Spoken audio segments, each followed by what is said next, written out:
ವಿಶ್ವವಿಖ್ಯಾತ ಮೈಸೂರು ದಸರಾ ನಂತರ ಮತ್ತೆ ಅರಮನೆ ಅಂಗಳದಲ್ಲಿ ಫಲಪುಷ್ಪ ಪ್ರದರ್ಶನಗಳ ವೈಭೋಗ ಬರಲಿದೆ. ಹೀಗಾಗಿ 10 ದಿನಗಳ ಕಾಲ ಮೈಸೂರಿನ ಅರಮನೆ ಆವರಣದಲ್ಲಿ ಅಂದರೆ ಅರಮನೆ ಮುಂಭಾಗ ಏನು ಮಾಗಿ ಉತ್ಸವ ಉತ್ಸವ ನಡೆಯುತ್ತೆ.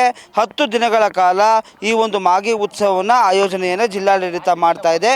ಹೀಗಾಗಿ ಬಹಳ ಪ್ರಮುಖವಾಗಿ ಕಳೆದ 8 ವರ್ಷದಿಂದನೂ ಕೂಡ ಈ ಒಂದು ಕಾರ್ಯಕ್ರಮವನ್ನು ಮಾಡ್ತಾ ಇರ್ತಕ್ಕಂಥದ್ದು.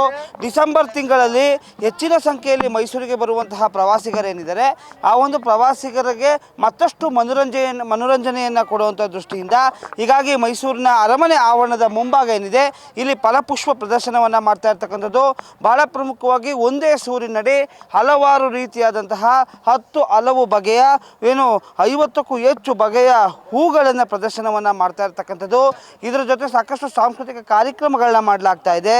ಅಥವಾ ಬರುವಂತಹ ಪ್ರವಾಸಿಗರಿಗೆ ಯಾವುದೇ ರೀತಿಯಾದಂತಹ ಬೇಸರ ಮೂಡದೇ ಇರುವಂಥ ರೀತಿಯಲ್ಲಿ ಒಂದೆಡೆ ಪ್ರವಾಸಿಗರನ್ನು ಸೆಳೆಯುವಂಥ ದೃಷ್ಟಿಯಿಂದ ಮೈಸೂರು ಅರಮನೆ ಮಂಡಳಿ ಜಿಲ್ಲಾಡಳಿತ ವಿವಿಧ ವಿನ್ಯಾಸಗಳನ್ನು ಅಥವಾ ಹೂವಿನ ಸೆಲ್ಫಿ ಸ್ಪಾಟ್ಗಳಿರ್ಬೋದು ಅಥವಾ ಒಂದೊಂದು ಥೀಮ್ ಲೈನಲ್ಲಿ ಮಾಡ್ತಾ ಇರ್ತಕ್ಕಂಥದ್ದು.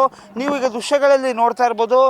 ಆಪರೇಷನ್ ಸಿಂಧೂರ ಏನಿದೆ ಅಥವಾ ಅದ್ರ ಜೊತೆ ಈ ಬಾರಿ ಮಹಿಳೆಯರು ಕ್ರಿಕೆಟ್ ಕಪ್ಪನ್ನು ಗೆದ್ದಿದ್ರು ಹಾಗೂ ಮೈಸೂರಿನ ರಾಜ ಪರಂಪರೆಯನ್ನು ಬಿಂಬಿಸುವಂತಹ ಅನೇಕ ಸ್ಕಲ್ಪ್ಚರ್ಗಳಂತ ಏನಿರ್ತೀವಿ ಆ ಒಂದು ಮಾದರಿಗಳನ್ನು ಕೂಡ ಇಡಲಾಗಿದೆ. ಆದರೆ ಬಹಳ ಪ್ರಮುಖವಾಗಿ ಈ ಬಾರಿ ಒಂದು ದೊಡ್ಡ ಥೀಮನ್ನು ಮೈಸೂರು ಅರಮನೆ ಆವರಣದಲ್ಲಿ ಮಾಡಲಾಗುತ್ತೆ.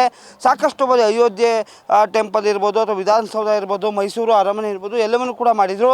ಆದರೆ ಈ ಬಾರಿ ಮೈಸೂರು ಅರಮನೆಯ ಆರಾಧ್ಯ ದೈವ ಆಗಿರುವಂತಹ ಶೃಂಗೇರಿ ಮಠ ಏನಿದೆ ಆ ಶೃಂಗೇರಿ ಮಠದಲ್ಲಿರುವಂತಹ ಶೃಂಗೇರಿ ದೇವಾಲಯವನ್ನು ಮೈಸೂರು ಅರಮನೆ ಅಂಗಳದಲ್ಲಿ ವಿವಿಧ ಹೂಗಳಿಂದ ಅಲಂಕಾರವನ್ನು ಮಾಡಲಾಗ್ತಾ ಇರ್ತಕ್ಕಂಥದ್ದು. ಬಹಳ ಪ್ರಮುಖವಾಗಿ ಈ ಒಂದು ಫಲಪುಷ್ಪ ಪ್ರದರ್ಶನಕ್ಕೆ 5 ಟನ್ ಹೂಗಳು ಬೇಕಾಗ್ತದೆ. ವಿವಿಧ ರೀತಿಯಾದಂಥ ಹೂಗಳು ಅಂದರೆ ಈ ಹೂಗಳನ್ನು ಬಹಳ ಪ್ರಮುಖವಾಗಿ ನೆರೆಯ ಜಿಲ್ಲೆಗಳಾಗಿರುವಂತಹ ಚಿಕ್ಕಬಳ್ಳಾಪುರ, ಕೋಲಾರ ಹಾಗೂ ಇತರ ಭಾಗಗಳಿಂದಲೂ ಕೂಡ ತರಲಾಗ್ತಾ ಇದೆ. ಈ ಬಾರಿ ಪ್ರವಾಸಿಗರಿಗೆ ಸಾಕಷ್ಟು ಮನೋರಂಜನೆಯನ್ನು ನೀಡುವಂಥ ದೃಷ್ಟಿಯಿಂದ ಈ ಬಾರಿಯ ಮಾಗಿ ಉತ್ಸವ ಕೂಡ ಭರ್ಜರಿಯಾಗಿ ತಯಾರಿಯನ್ನು ನಡೆಸ್ತಾ ಇದೆ. ಕ್ಯಾಮ್ರಾಮನ್ ಪ್ರಜ್ವಲ್ ಜೊತೆ ಯಶಸ್ ಮಾವತ್ತೂರು, ನಿಮ್ಮ ಧ್ವನಿ ನ್ಯೂಸ್.